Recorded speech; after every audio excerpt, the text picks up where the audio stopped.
ईश्वर माऊली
ना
रे ना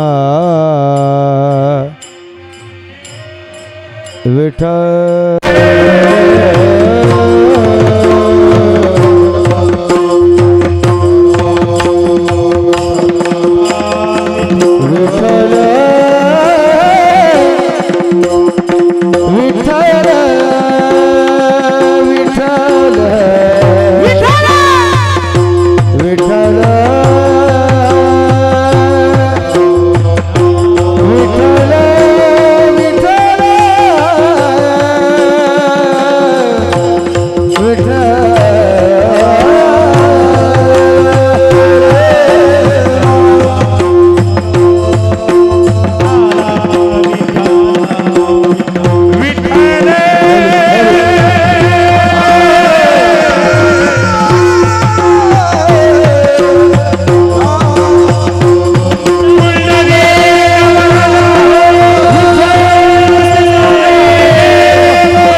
रामकृष्ण हरी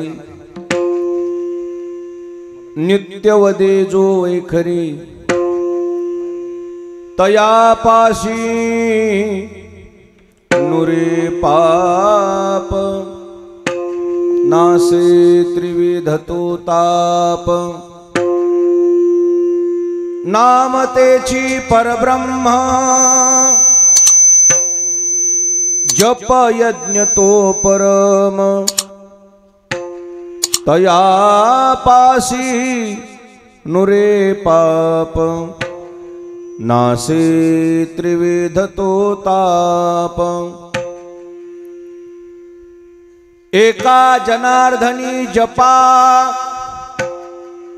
राम कृष्ण मंत्र सोपा तयापासी नुरे पाप नासे त्रिविध तो ताप विठ्ठला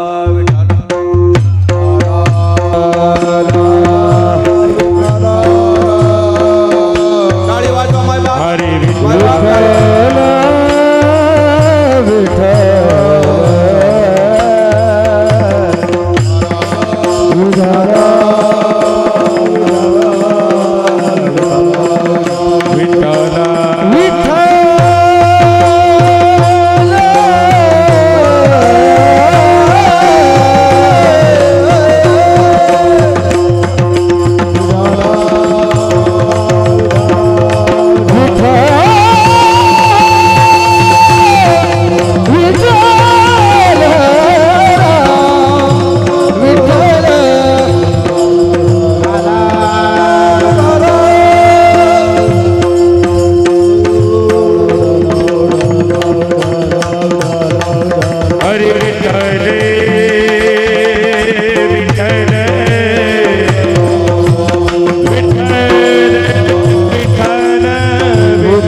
गंगा करू प्रथम नमन, दुसरे चरण संतांचे, त्यांच्या कृपादाने कथेचा विस्तारू, बाबाजी सद्गुरु दास तुका।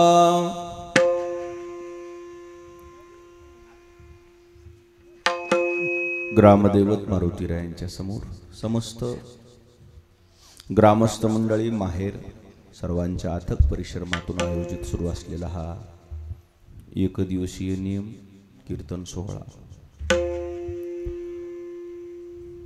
भव्य दिव्य स्वरूपामध्ये या ठिकाणी साकार होतो आहे।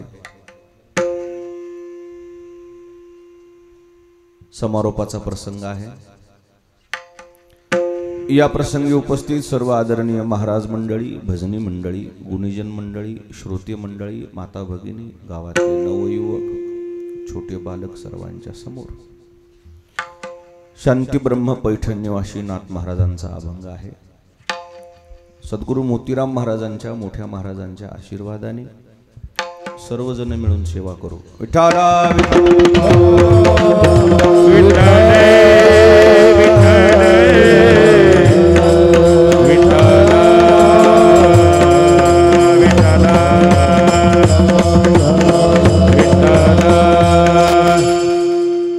सेवेकरता घेतलेल्या अभंगामध्ये नाथ महाराजांनी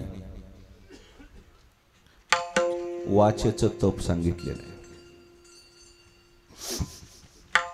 तर रात्रभर कीर्तन सोहळा चाललेला आहे।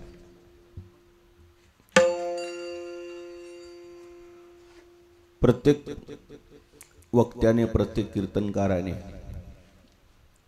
आपापल्या परीने गुरुकृपेनं विस्तृत असं या अभंगाचं चिंतन केलेलं आहे। सारांश असा आहे, या अभंगामध्ये नाथ महाराजांनी नामनिष्ठा सांगितलेली आहे।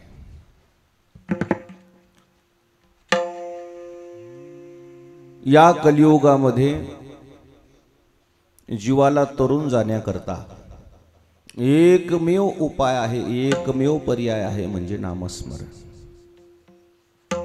कलियुगी उद्धार हरीच्या नामे। म्हणून सद्गुरु मोतीराम महाराजांनी हे नामस्मरण प्रत्येकाला घडावं या स्वच्छ हेतून हा रात्रभर कीर्तन सोहळा आयोजित केला। आणि प्रत्येक जो कोणी या कीर्तनामध्ये सहभागी होईल त्याला भजन घडलं पाहिजे, त्याला स्मरण घडलं पाहिजे, त्याला नामस्मरण घडलं पाहिजे। या हेतूने हे सोहळा आहे। जगाच्या पाठीवर रात्रभर कीर्तन सोहळा सद्गुरु मोतीराम महाराजांनी आयोजित केला, हे एक आश्चर्य आहे। सायंकाळी 9 वाजता कीर्तन, 8 वाजता कीर्तन सुरू झाले की सकाळी 6 वाजता त्याची आरती होते। विशेषतः एकाच अभंगाचं चिंतन होते रात्रभर। याच्या पाठीमागचा हेतू काय? एकाचा अभंगावरचा असा हेतू आहे, एक तर अभंग पाठांतर होतो, दुसरी गोष्ट अभंगाचं व्यवस्थित चिंतन होत आहे, आणि तिसरी गोष्ट अभ्यास होतो ना। संस्था बऱ्याच ऐकल्यात। स्वानंद सुखनिवासी जोग महाराजाची वारकरी शिक्षण संस्था, किंवा ज्या ज्या गुरुवर्यांनी तिथं अध्ययन करून आपापल्या परीने आपापल्या परिसरामध्ये वारकरी शिक्षण संस्था काढल्या, अध्यात्माचा प्रचार प्रसार सुरू केला, तशी सद्गुरु मोतीराम महाराजांची वारकरी शिक्षण संस्थाच आहे, पण फिरती आहे, फिरती वारकरी शिक्षण संस्था। विठाला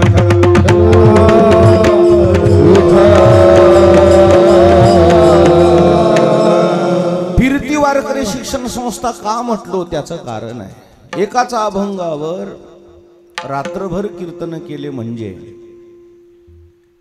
अभंग सुटतो ना तो व्यवस्थित। नाही तर बऱ्याच वेळी वक्त्याला असं म्हणायची वेळ होती, मला बरंचसं काही सांगायचं होतं पण वेळेअभावी, पण इथं आमच्याकडे वेळच वेळ आहे ना। बरं, ही जी मंडळी गुणीजन मंडळी उभे आहेत यांनी चाली म्हटल्या ना, मग पहिल्या कीर्तनात जी चाल म्हणली, पहिल्या कीर्तनात जो राग म्हणला, जो आळवला, तो दुसऱ्या कीर्तनात म्हणता येणार? आणि जरी एखाद्याने सुरुवात केली तर शेजारी म्हणतो झाले ते, म्हणजे झालेलं भांडवल घेता येत नाही. मग हे अध्ययनाचाच विषय. विठाला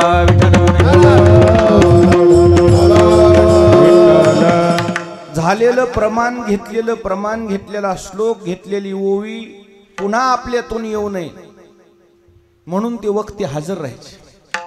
प्रत्येकाचा विषय वेगळा. आणि मग श्रोत्याच्या ती गळी उतरायचं याकरता या शुद्ध हेतून सद्गुरू मोतीराम महाराजांनी त्या काळामध्ये ही पाठ्यशाळा काढली. याचं रात्रभर चिंतन झालं. अशा 150 रात्र आहेत. 365 दिवसापैकी किती आहेत? 150 रात्र आहेत. रात्रभर कीर्तन सोहळा. ही सगळी मंडळी फिरतात त्याच्यामध्ये. मला जिथं शक्य होते तिथे मी जातो. विठाला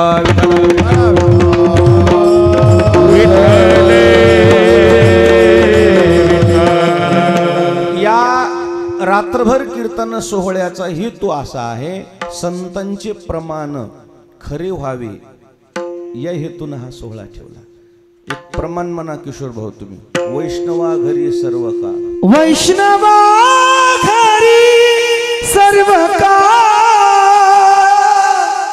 सदा ऋण झुणती टाळ, सदा ऋण झुणती टाळ, ओ सदा गुण गुणती टाळ.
वैष्णवा घरी सर्व काळ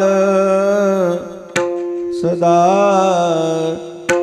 ऋण झुणती टाळ. या सदा शब्दाचं सार्थक करण्याकरता, सदा शब्दाचा अर्थ सातत्यानं स्मरण घडलं पाहिजे. म्हणून ही रात्रभर कीर्तन सोहळ्याची ही शक्ती आहे, सामर्थ्य. सतत भजन घडण्याकरता ही सगळी मंडळी लाविले भजनी. अज्ञानी समाज, खेड्यापाड्यातला समाज, पाठांतराचा अभाव असल्यामुळे बरं हे रात्रभराचं जसं नियोजन आहे तसं गाथा भजनाचं नियोजन फार भारी आहे. बरं गाथा भजनामध्ये दररोज सकाळी 8 वाजल्यापासून गाथा भजन 50 अभंग होता. या सप्ताहामध्ये किती अभंग? अखंड हरिनाम सप्ताहाची आमचे 150 रात्र आहेत, त्याच्यामध्ये 50 अभंग. बरं 50 अभंगाला पहिल्या चरणाला चाल वेगळी, ध्रुवपदाला चाल वेगळी, शेवटच्या चरणाला चाल वेगळी. 50 अभंगाच्या चाली किती झाल्या? 150 चाली दररोज. आणि मग आज झालेली चाल उद्या म्हणायची नाही, कालच म्हणली होतीस की म्हणल्यावर ही फिरती संस्था आहे. विठाला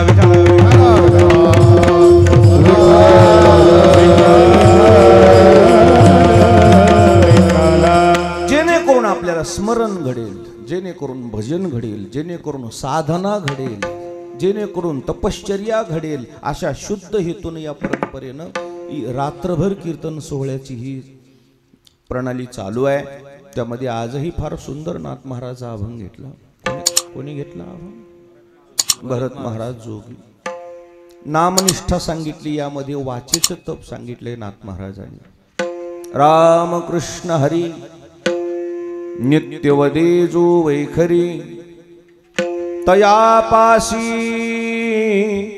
नुरे पाप, नासे त्रिविधतो ताप.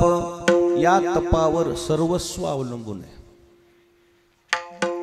ज्याला हे तप घडलं त्याला ताप काही करतच नाही. विठाला विठाला विठाला. परमार्थावर या वाचेच्या तपामध्ये महाराजांनी काय एवढं भर घातली, त्याचं कारण आहे हे सगळं घडतंय वाचेमुळंच. दिसायला ही जीभ फार छोटी आहे पण फार बारगळ आहे. या जिभीचे फार रंग आहेत. जे सगळं घडतंय ते कोणामुळे घडतंय? या जिभीमुळेच घडतंय. मग तिच्यावर नियंत्रण आणण्याकरता ही तपश्चर्या आहे. विठाला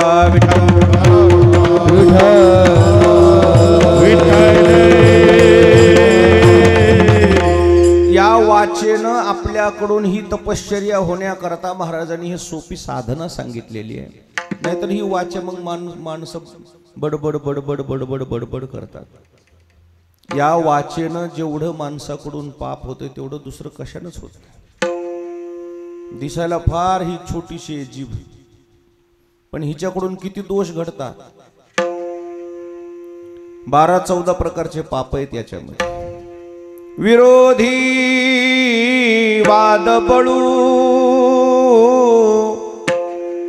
प्राणी ताप ढाळू, उपहाशी छळू, वर्मस्पर्शी आठुवे गोविंदानो, आशा शंका प्रतारणो, हे संन्याशिले अवगुणो, जिये वाचा. वाचेमध्ये किती अवगुण आहेत. बोलत बोलत तेडं बोलणं, बोलत बोलत वाकडं बोलणं, बोलत बोलत वर्मस्पर्शी बोलणं, बोलत बोलत टाकून बोलणं, बोलत बोलत लागल असं बोलणं. हे काही थोडी अवगुण आहेत क्या जिभेचे? विठाला विठाला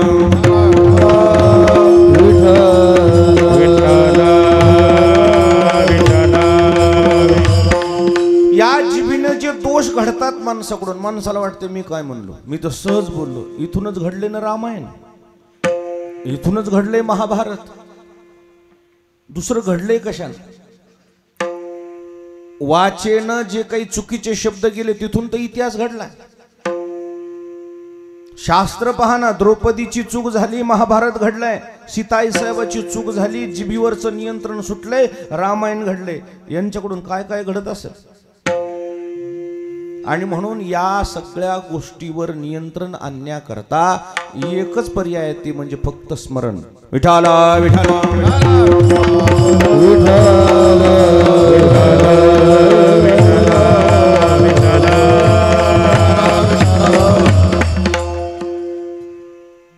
या जिभीबद्दल फार गोड वर्णन आले शास्त्रामध्ये.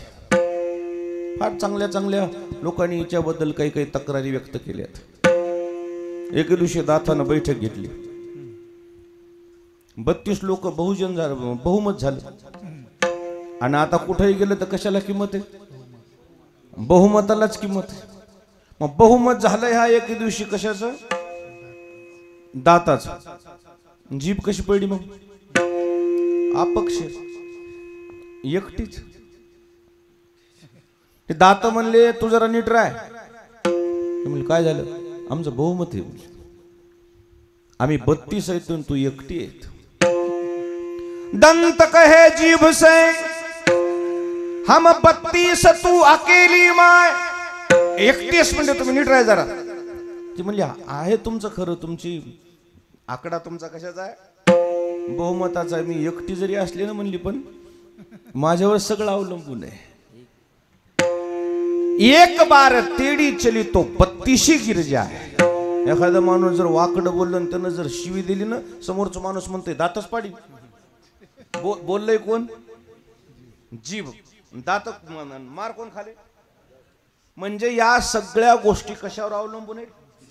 जिभीवर. मग या जिभीला माणसं म्हणतात ना काय घालायचं? लगाम. लगाम घोड्याला घालतात, पण या जिभीला लगाम घालता येत नाही. याला दुसरीकडे हिला वळवावं लागतंय, हिला कोणत्या तरी कामात रमवावं लागतंय, आणि ते काम म्हणजे हरिनाम. विठाला विठाला विठाला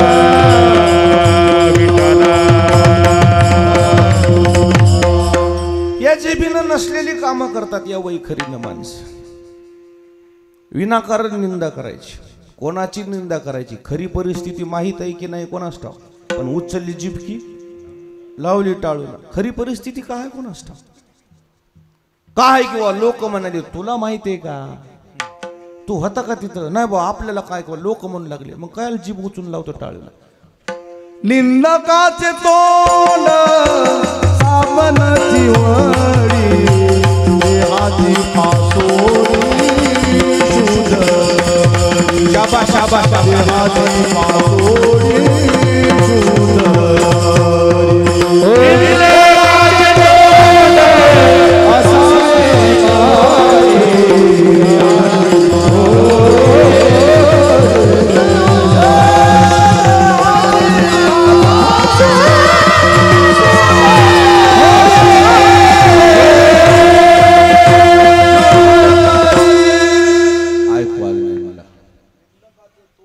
निंदकाचे तोंड साबणची वडी, देहाशी पासोडी शुद्ध करे. हे सुद्धा धुवून टाकतात आपलं.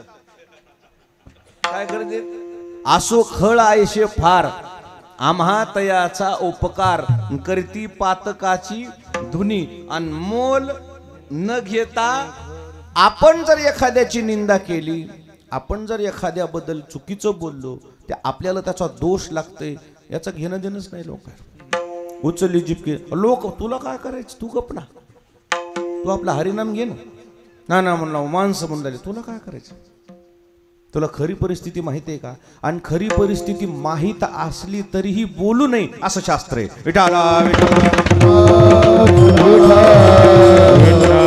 उचलली जिपकी लावली टाळूला, आपल्याला काय. पण हे सगळे जे पाप घडतात कोणामुळे घडतात, ह्या फार बारगळ आहे. हिच्याकडून किती दोष घडतात माहिती आहे. आताची पुढची पिढी अशी लकली, घरी भाकरीच खाई नथी. दिवस मावळला, कोणीकडे निघाले हॉटेलला, काय खातात, काय चटका लागलाय. पण हे जे चटका हाय, काय म्हणाले, तडका म्हणाले, तडका म्हणाले, तडका. मग त्या तडक्याचा चटका लागलाय, मग त्यानं माणसाकडून दोष घडत. मग तिथं चव लागली, चवना खायची सवय लागली. मग घरी आले की पिठलं भाकर भाजी पोळी दिसली की अशी ताट ढकलून द्यायली, असं भर ताट लोटायली. ज्यांनी जेवणाचं भरलेलं ताट लोटून दिले, ढकलून दिले, त्यांनी एक जरा गोष्ट ऐकता का. असा वेळ, असा तुमच्यावर वेळ येईल, अशी वेळ येईल, असा टाइम येईल, घासाला मोताल होताल, घासाला लक्षात ठेवा. विठाला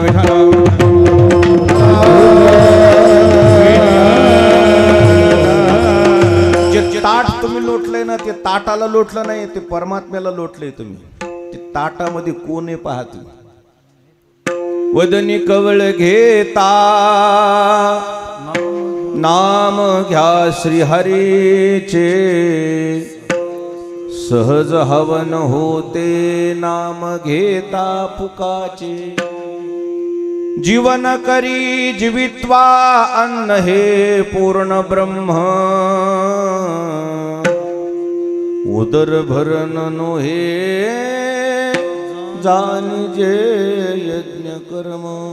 अन्न काय लुटता का, त्या ढकलून देता, आणि मग वेळ आल्यावर कळते काय. अशा त्या अन्नाचा अपमान होतो. बोलत बोलत बोलत बोलत त्या स्वयंपाक करणाऱ्याचा अपमान होतो. काय केलंस ती, तुला काय येतच नाही, असं होतं तसं होतं. जेवायला फलान ठिकाणी नको, आपल्या जिभेला थोडा लगाम घाला. जीवाला सावली घोषाला,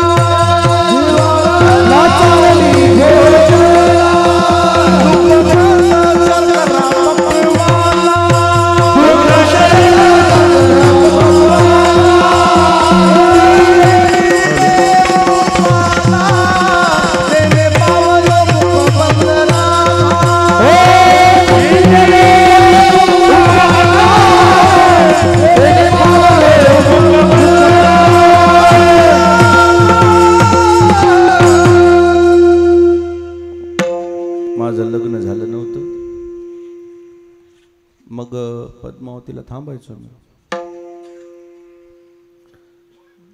वजूरची एक म्हातारी होती स्वयंपाकाला. काय नाव होतं रे? अनंता कुठे? वंचाळबाई. वंचाळबाई म्हातारी.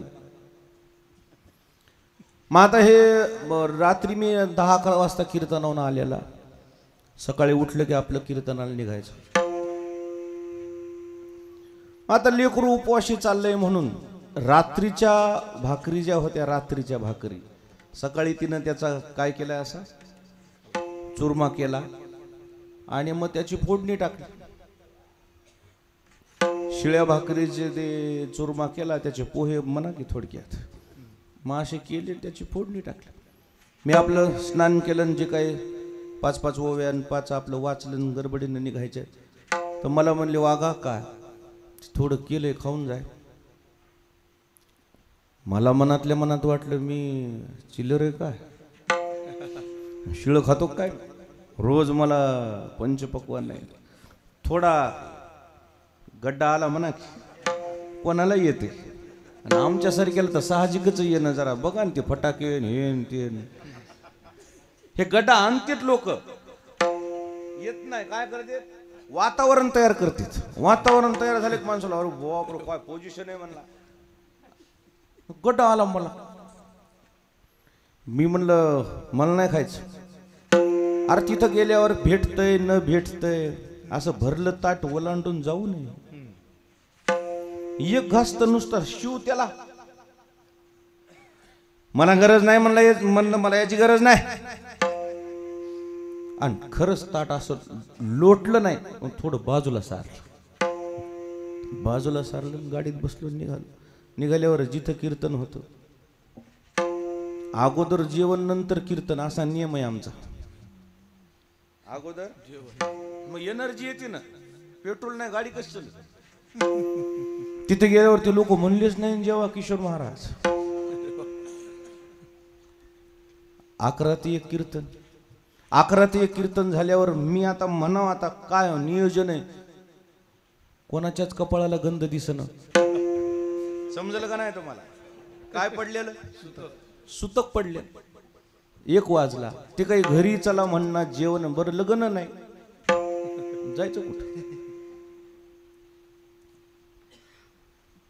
1:30 वाजता ते लोक दर्शन वगैरे घेतले, आणि त्यानं माझं जे मानधन दिलं, नारळ दिलं, म्हणले या आता. वाजले 2. येताना गावाखेडमध्ये कुठंतरी आता 1000 घरं आमची, कोण्या घरी जेवायचं. 3 घरी गेलो. पहिल्या घरी गेलो तो कुलूप, चला दुसऱ्या घरी, त्याच्यात 20 मिनिटं गेली. दुसऱ्या घरी गेलं, ज्या बाईला स्वयंपाक करायचा आहे ती म्हणली मला अडचण आहे. समजलं ना तुम्हाला? 2. तिसऱ्या घरी गेलो तर तिथे कोणाच्याच कपाळाला गंध दिसेना.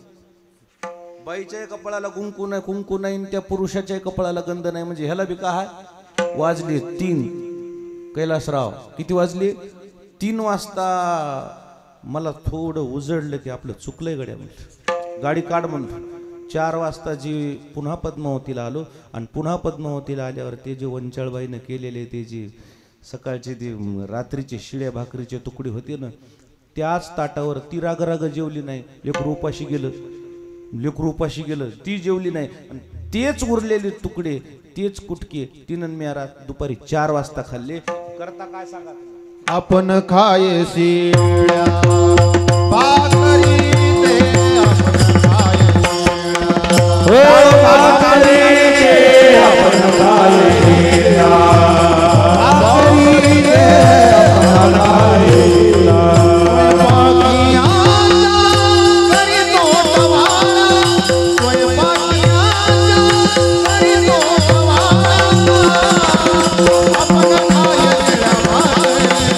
शाबाश शाबाश शाबाश.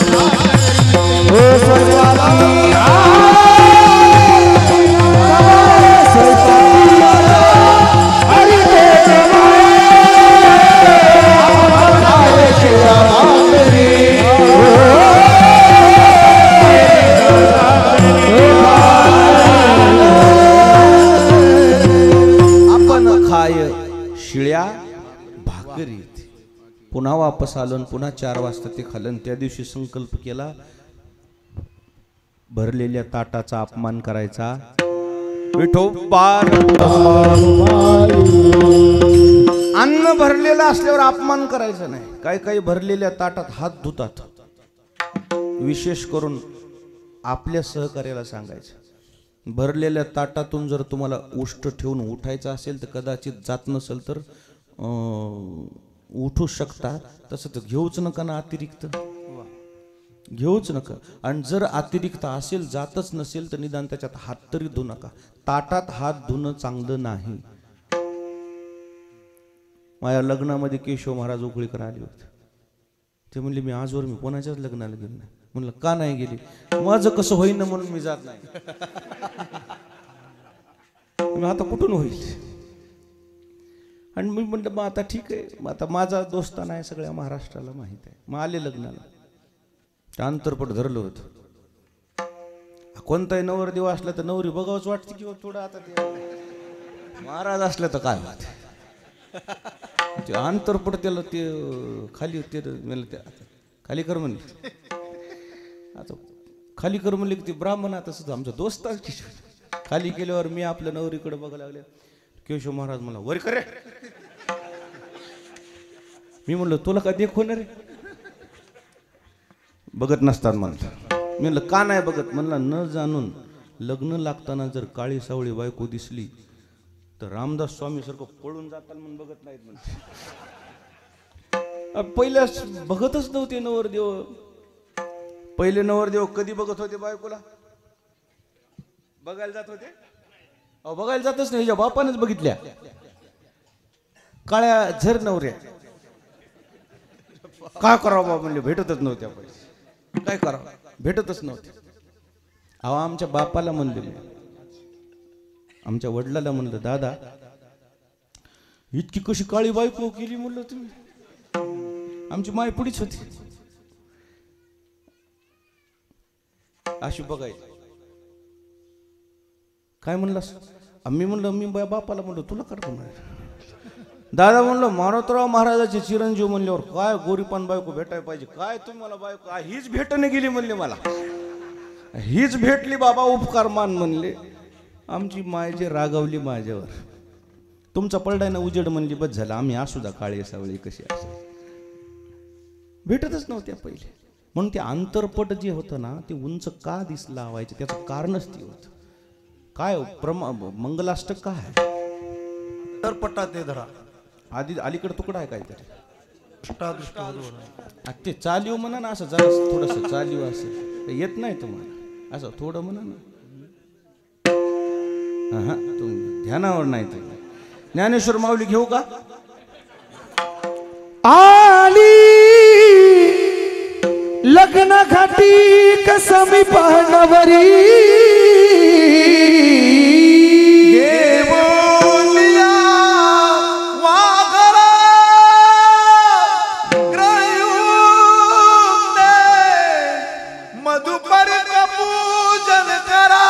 शाबाश शाबाश शाबाश. अंतरपटा ते धरा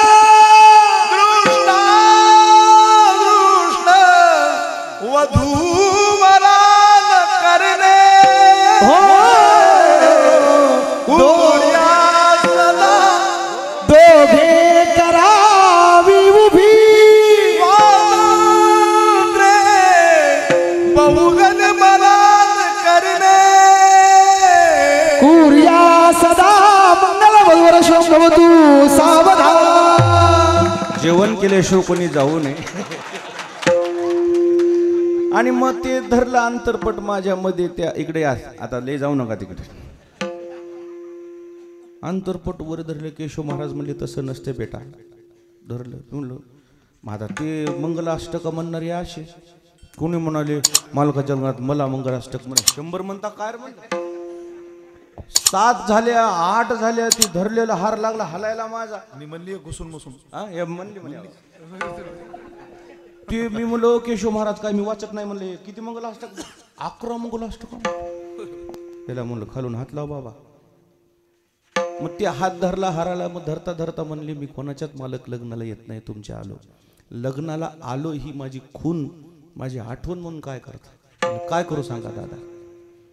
केशव महाराज मला म्हणले आजपर्यंत मी तुमच्यासोबत 2-4 वेळेस जेवण केलं, तुम्ही ताटात हात धुतलेला मी पाहिलाय, भरलेल्या ताटात हात धुतलाय. म्हणले किती मोठा अपराध आहे. हो म्हणलं दादा चुकलो, आजपासून म्हणले माझी एक आठवण म्हणून तुम्ही ताटात हात धुवायचा नाही. माझ्या लग्नाला 16 वर्ष झाले, मी अजूनही कुठंच ताटात हात धुतला नाही, फक्त दाखवा कोण नाही धुतला. अन्नाचा अपमान आपल्याला करायचा नाही, अन्न लोटून लावायचं नाही, ताट लोटून लावायचं नाही, ताट ढकलून लावायचं नाही, ताटात हात धुवायचा नाही. अन्न हे परब्रह्म आहे. आणि मग जेवता जेवता अन्नाचा अपमान करायचा नाही. ह्याला दाल तडका खायची सवय लागली, पिठलं भाकर कशी खायची. असे दोष होतात या अन्नामुळे, या सगळ्या वाचेमुळे, ह्या जिभीच्या चटक्यामुळे. हे असे दोष टाळायचे असतील, वाचेनं कोणाची निंदा टाळायची असेल, या वाचेनं या वैखरीनं कोणाचे दोष आपल्याकडून होऊ नये, असे सगळे दोष टाळायचे असतील, एकमेव पर्याय आहे फक्त देवाचं स्मरण. कसं करायचंय मग ते? फक्त वैखरीनं भजन करायचे. रामकृष्ण हरी नित्य वदे जो वैखरी, वैखरीनं भजन करायचे, वाचेनं भजन करायचे. या वाचेनं भजन केलं तर कोणाची निंदा होत नाही, कोणाची टिंगल होत नाही. शक्यतो माझ्या 25 वर्षाच्या काळामध्ये कीर्तनाच्या या गादीवर मला आठवत नाही की मी हे कोणाबद्दल वर्मस्पर्शी बोललो, कोणाचं चुकीचं बोललो, कोणाचं आठवत नाही, मला आठवत नाही. जे माझ्यावर प्रेम करतात, किंबहुना माझं काही एखाद्याला पटत नाही, एखादी गोष्ट माझी चुकीची, मनुष्य चुकीचा पुतळा आहे, ज्याला पटत नाही त्याला विचारा, ज्याच्यासोबत माझं पटतंय त्याला विचारू नका. ज्याला पटत नाही माझ्या काही गोष्टी चुकीच्या मी दुरुस्त करीन, पण जर माझं एखादं पटत नाही त्याच्यासोबत जाऊन तुम्ही कॅमेऱ्यात जाऊन त्याची मुलाखत घ्या की 25 वर्षाच्या काळात माझ्या कीर्तनातून, कीर्तना व्यतिरिक्त कोणाबद्दलच मी चुकीचं बोलत नाही. गरजच नाही, मला गरजच नाही. आपल्या गुरुकृपेनं एवढं मोठं आपल्याला हे सगळं भांडवल देवाने दिले. या वाचन कशाला दोष करायचे? मुखी अमृताची वाणी देहा देवाचे कारण, मुखी अमृताची वाणी टाळ टाळ टाळ टाळ देवाचे कारण, मुखी अमृताची वाणी देहा देवाचे कारण, देहा देवाचे कारण, देहा देवाचे कारण.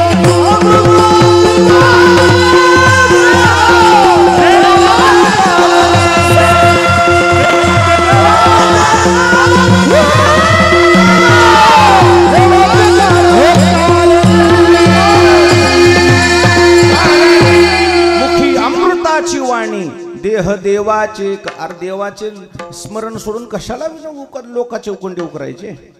या वाचेनं दोष घडतात ना, मग जायचं कशाला त्या रस्त्यानं? मग हे रस्त्याला जायचं नाही तर मग कोणत्या रस्त्यानं जायचं?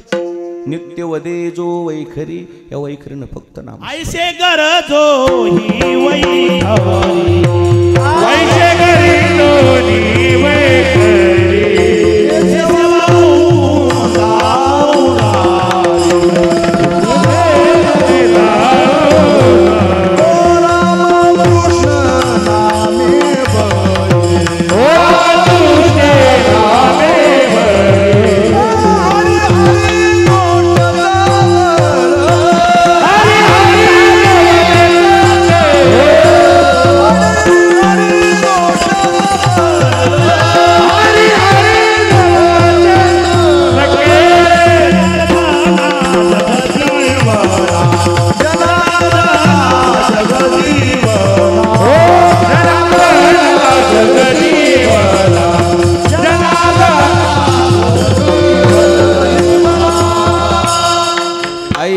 गर्जोनी वैखरी, केशवा मुकुंदा मुरारी, केशवा मुकुंदा मुरारी, रामकृष्ण नामे बरी, रामकृष्ण नामे बरी. हरी हरी दोष सकळ, सगळे दोष निवृत्त होतात भजनाने.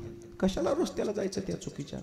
दोष टाळायचे असतील मग जिभेला काम दुसरं लावावं लागतंय. नित्यवदे जो, आपल्या वाचेनं कोणाला चुकीचं बोलू नये, आपल्याकडून कोणाबद्दल कोणाची निंदा होऊ नये, आपल्या वाचेनं चुकीचा आहार सेवन करू नये, आपल्या वाचेनं अन्नाची किंबहुना अजून इतर कोणी व्यक्तीची निंदा होऊ नये. अशा सगळ्या दोषाला जर आपल्याला तिलांजली द्यायची असेल एकमेव पर्याय आहे फक्त भजन. आणि असं जर भजन घडलं तर होतं काय?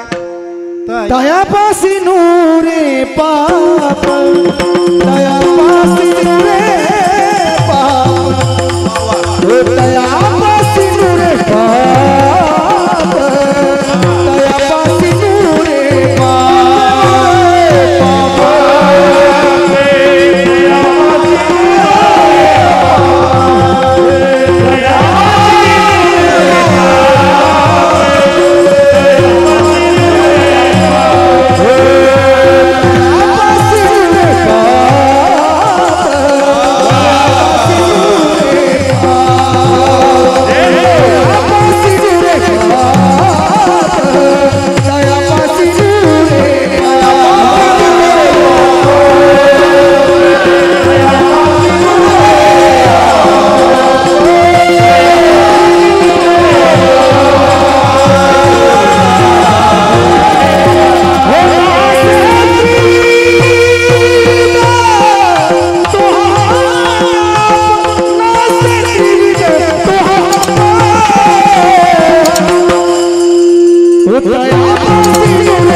नासे त्रिविध तो ताप.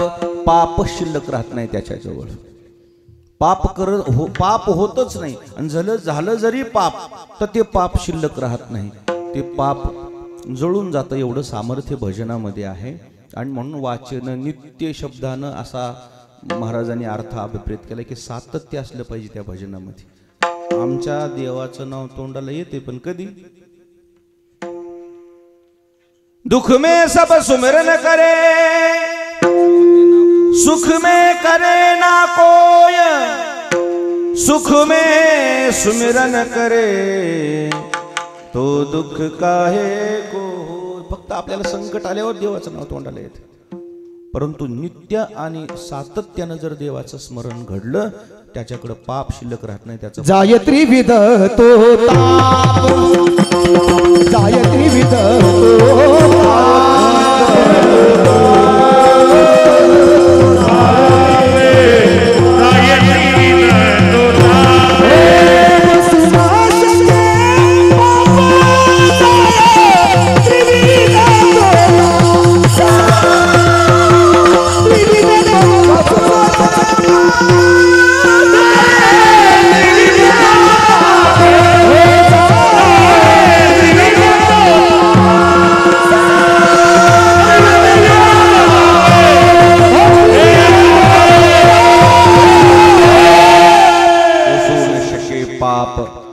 जाय त्रिविध तो ताप.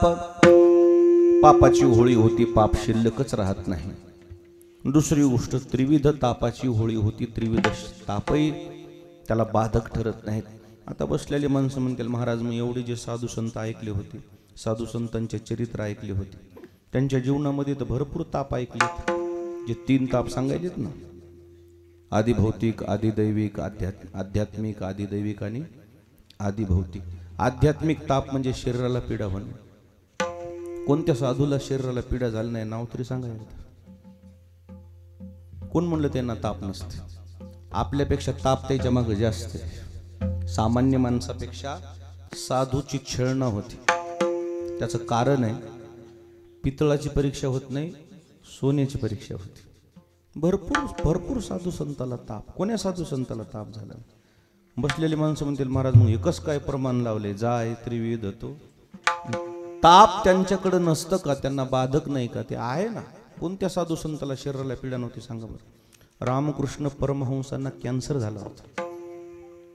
मग कॅन्सर म्हणजे का काय साधी गोष्ट वाटते का?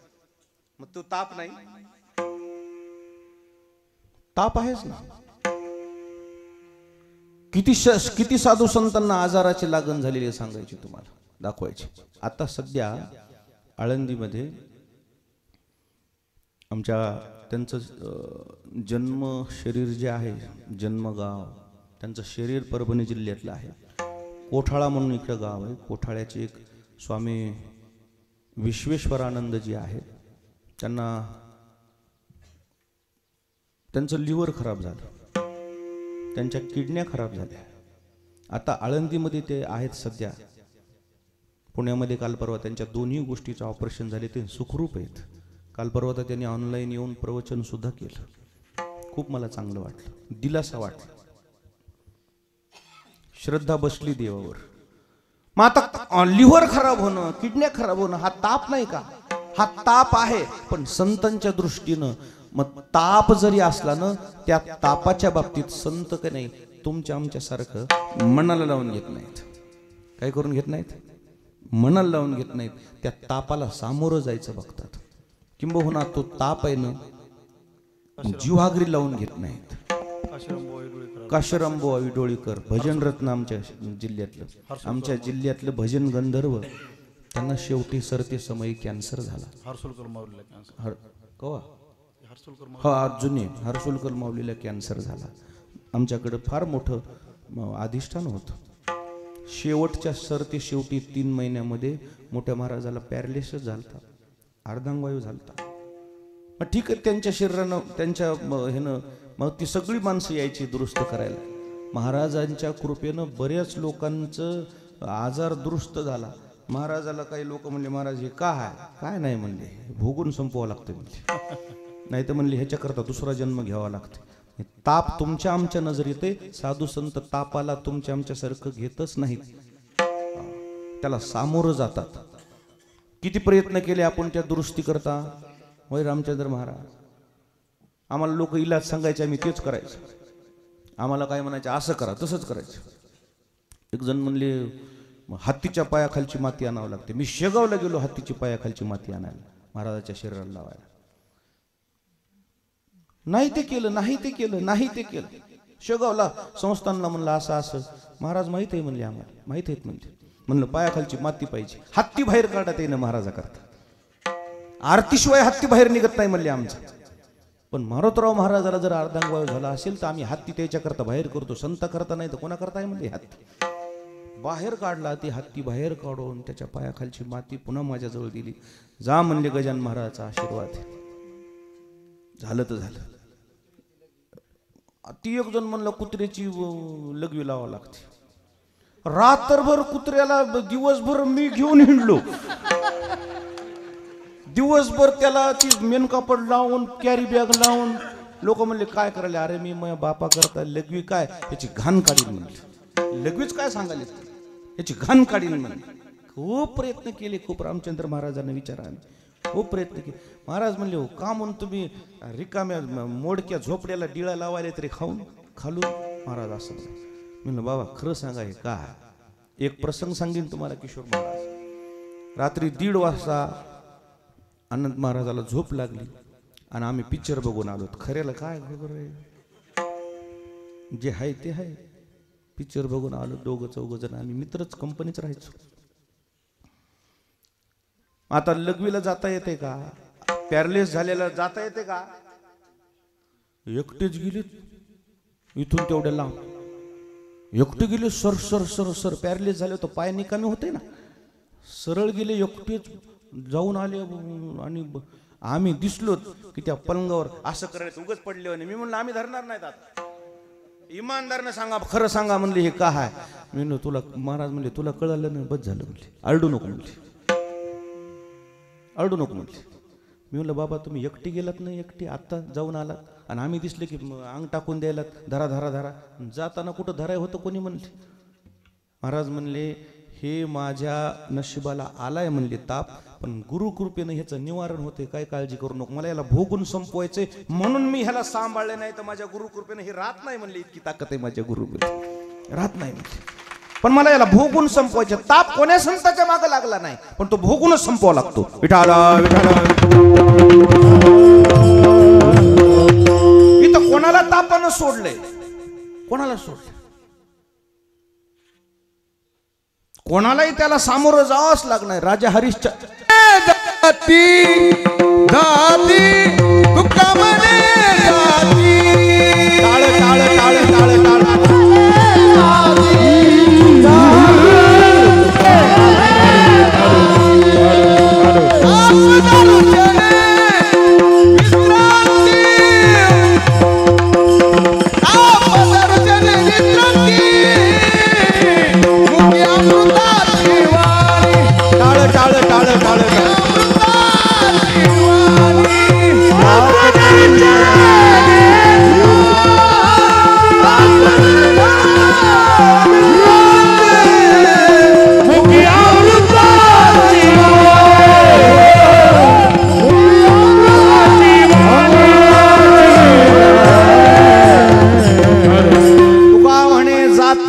ताप दर्शने विश्रांती. अरे ज्यांच्या दर्शनानं ताप निवारण होतात त्यांची ताप स्वतः त्यांना निवारण करता येत नाही का काय? दुसऱ्याचा ताप निवृत्त करायचे सामर्थ्य दुसऱ्याचा ताप निवृत्ती करायची सामर्थ्य ज्या महात्म्यामध्ये त्यांना स्वतःचा ताप दुरुस्त करता येत नाही का? करता येतो पण ते तोंड देतात, भोगून संपवतात. कोण म्हणलं त्यांच्यात सामर्थ्य नसते? त्यांनी ताप सुद्धा एक या युगामध्ये भोगून संपवावं लागतं. उदाहरण समाजासमोर राहिलं पाहिजे म्हणून भोगून संपवलं. कोणाला सोडलं ह्या तापानं? हरिश्चंद्र राजाला संततीच नव्हती. वरुण देवाची आराधना केली. वरुण देवाच्या आशीर्वादानं हरिश्चंद्र राजाला संतती झाली. पण ती संतती झाल्यावर हरिश्चंद्र राजाकडून वरुण देवानं वचन घेतलं की झालेली संतती ही पहिली मला द्यावा लागेल तुला, दुसरी जी संतती होईल ती तुला राहते. हो म्हणले. झाली संतती.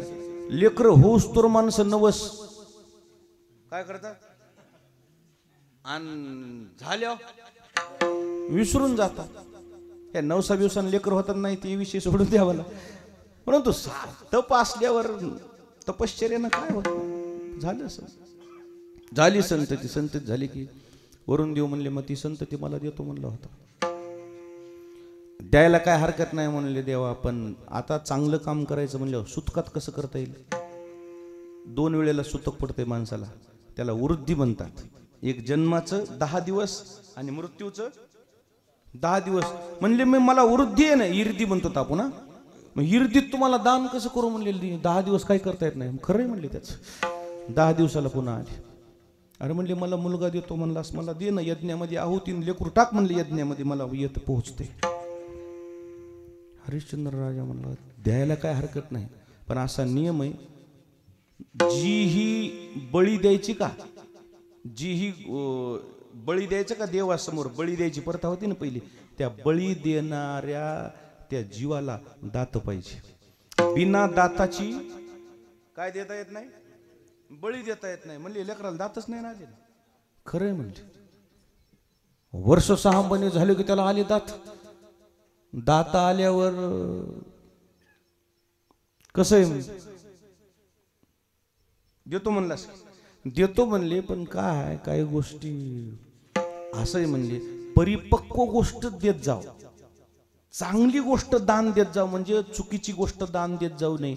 खरं सांगा ह्या महिला मंडळी विचारा, तुमच्या दाराला जर भिक्षुक आला, गोंडर द्यायचं का ज्वारी द्यायची? काय द्यायचं? ज्वारी द्यायची, गोंडर द्यायचं नाही. तसं लेकरू तुम्हाला दान द्यायचं म्हणले, पण त्याला वेद अध्ययन नाही, त्याला संस्कार नाही, त्यानं तिथं जर तुमच्या सगळं जर चांगलं वागलं नाही तर लोक पुन्हा म्हणतील हे बघा हे बेकार लेकरू निघालं. माझं नाव जाते म्हणले, बापाचं नाव. म्हणजे मग कसं याला वेद अध्ययन करू द्या, याला शिकू द्या, गुरुकुलात पाठवू द्या. म्हणजे खरंय त्याला 10-12 वर्ष शिकविलं की ते 10-12 वर्ष तेच हुशार झालं. घरात चर्चा झाली ना तुला दान देणार, ते म्हणला दान देऊस तर मी राहतच नाही. ते गेलो पळून. ते पळून गेल्यावर वरुण राजा आले. काय झालं? पोरग ऐकण्यात राहिलं नाही. म्हणजे कुठून दान करू? गेलोय म्हणजे कुठून मी दान कुठं करू? वरुण राजानं सांगितलं तू मला एक तर संतती नव्हती तुझ्या नशिबात, मी तुझ्याकडे या तपामुळे आकर्षित झालो, मला 3 वेळेला तू परत केलंस, हे तू जाणून बुजून हे करतोयस, तुला हे भोगावं लागल. वरुणानं शाप दिला हरिश्चंद्र राजाला, तुला जलरोग होईल म्हणजे. जलरोग म्हणजे पोटात पाणी होते. हरिश्चंद्र राजा पोटात पाणी झालं. बापाला रोग झालाय, बापाला शाप झालाय, माझ्यामुळे झालाय म्हणून लेकरू पुन्हा वापस आलं. येता येता रस्त्यात एका ब्राह्मणाची भेट झाली. काय झालं? काय नाही म्हणलं, असं असं होतं, आमच्या वडिलांनी केलंय आणि आता मग आमच्या वडिलासाठी मी वापस निघालो. ब्राह्मण म्हणला, मला 2-3 पोरं आहेत, तू एकुलता एकच, तुझ्या जागेवर माझं पोरग जमतंय का? बघा बाबा म्हणला, जमत असलं तुझ्या जागेवर माझा मुलगा जमतंय का? म्हणून त्यांनी तिथं ज्यावेळेस चौकशी केली आणि मग ते तिथं आल्यानंतर महाराज हरिश्चंद्र राजाचा रोग बरा झाला. हे मला सगळं सांगत बसायचं नाही, ते पुढे अजून लय कथा बघा, हे भागवत करायला जमते मला मिळणार. परंतु हे झालं काय, ते दुरुस्त झालं का, ते तसाच मेला, ते त्याच्यात नाही महत्वाचं काम. पण राजा असून सुद्धा काय झाला? आजार झाला, जलरोग झाला, पोटात पाणी झालं, हा ताप आहे. इथं राजाला चुकत नाही, इथं संतांना चुकत नाही, इथं देवाला चुकलं नाही तापानं. शनी एक दिवशी आला. शनी म्हणजे तापच. शनी म्हणजे काय? तापच. शनी आला आणि महादेवाला म्हणला, उद्या मी तुमच्याकडे येणार आहे. शनी आला म्हणजे, शनी लागला म्हणजे ताप का आनंद? दुःखच ना. महादेव म्हणले शनी आणि मला येऊन मला दुःख. शनी चिल्लर समजायला काय म्हणले? नाही, उद्या येणार आहे. मी तुम्हाला कसं आहे म्हणलं, ही ईडी ही काय असते, CBI, हे अचानक येतात. हा बी एक प्रकारचा काय, तसं मी अचानक येईन म्हणले. मी तुम्हाला अगोदर काय करायलो, सूचना करायला. तुम्ही पुन्हा म्हणता मला कसं आधी म्हणला नाही. ठीक आहे. महादेव म्हणले पार्वतीला, पार्वती काय हे आले म्हणली शनी, पण मी त्याला सापडणार नाही. बरोबर. गेले महादेव तळ्यात लपून बसले. सकाळी 7 वाजता शनी आला आणि बसला आसनावर येऊन. पार्वती साहेब म्हणले, अरे शनी काय इथं देवच नाही, कशाला बसतो? नाही नाही म्हणलं, ड्युटी हे बसावंच लागते. तोपर्यंत 3 तास शनीनं तिथं पारायण केलं. 3 तास झाले की महादेव वरी आले आणि बसले. म्हणले, होय मला ताप देणार होतास की सापडलो का? म्हणले, नाही सापडले. आणि म्हणलास की तुझ्याकडे येणार आहे, तुम्हाला ताप देणार आहे, तुम्हाला दुःख देणार आहे. नाही नाही म्हणला, तसं नाही, माझी ड्युटी होती, मी तुम्हाला सांगायचं केलं. आणि तुम्हाला ताप नाही तर काय दिला? तुमचं बसायची जागा कोणची? म्हणले, हे कैलास. तळ्यात काय गटुडं पडलं होता का? तळ्यात बसविलंय हेच ताप आहे म्हणले माझा. दुसरा कोणता ताप आहे? इथं देवाला ताप चुकत नाही, इथं राजाला चुकत नाही, इथं साधू संताला चुकत नाही. मग ह्या तापाला सामोरं जावंच लागतंय. पण जे चांगले लोक आहेत, जे मोठे लोक आहेत, कदाचित त्याचा सामोरं जातील, त्याला तोंड देतील. सामान्य माणसाचं काय खरंय? मग या सामान्य माणसाला या तापानं सहनच होत नाही. काही काही माणसं आत्महत्या करतात, सहनच होत नाही हे ताप. आणि मग अशा वेळेला खचून न जाता पुन्हा संसाराच्या तापे कापलो देवा, करिताया सेवा. टाळ टाळ टाळ टाळ टाळ सेवा संसाराच्या तापे कापलो देवा, करिताया सेवा.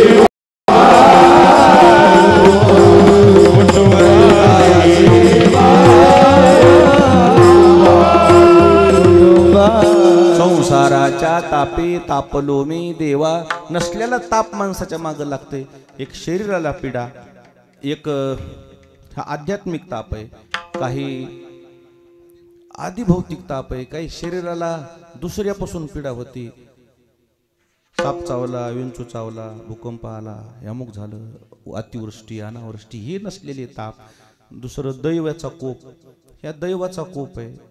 इथं कोणाला चुकलं? हे देवानं कोप, हरिश्चंद्र राजाचा दैवी कोपच होता ना. वरुण राजा कोपला म्हणजे काय? असले जे कसले जे नसलेले जे माणसाला माग लागलेले जे उपताप आहेत ना, हे सगळे दुरुस्त होण्याकरता एकच पर्याय आहे फक्त. काय पर्याय? फक्त देवाचं स्मरण. तसं जर स्मरण घडलं, नासे त्रिविध तो ताप. आणि त्याच स्मरणानं जप जर तसा जर झाला तर ती जपच खऱ्या अर्थानं परमात्मा आहे. आणि तसं नामस्मरण जर आपल्याकडून घडलं तर त्याच्यापेक्षा जगामध्ये दुसरं काही सोपं नाही. ते सोपं साधन समाजानं स्वीकारावं अशी नाथ महाराजांची इच्छा आहे. त्या पद्धतीनं नाथ महाराजांच्या इच्छेनं आपण सर्वजण मिळून जसं जमल आपल्या गुरुकृपेनं, जसं आपल्या यथाशक्तीने जमेल तसं भगवंताचं नामस्मरण करू आणि जीवन आपलं निश्चित साध्यापर्यंत जाईल असे प्रयत्न करू. ज्ञानेश्वर टाळी टाळी टाळी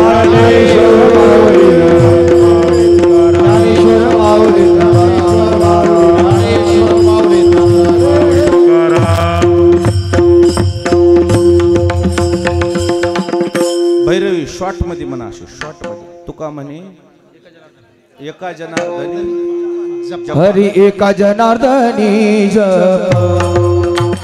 सगळे म्हणा पाठीमागं सर्व, पाठीमागं सर्व म्हणा सर्व.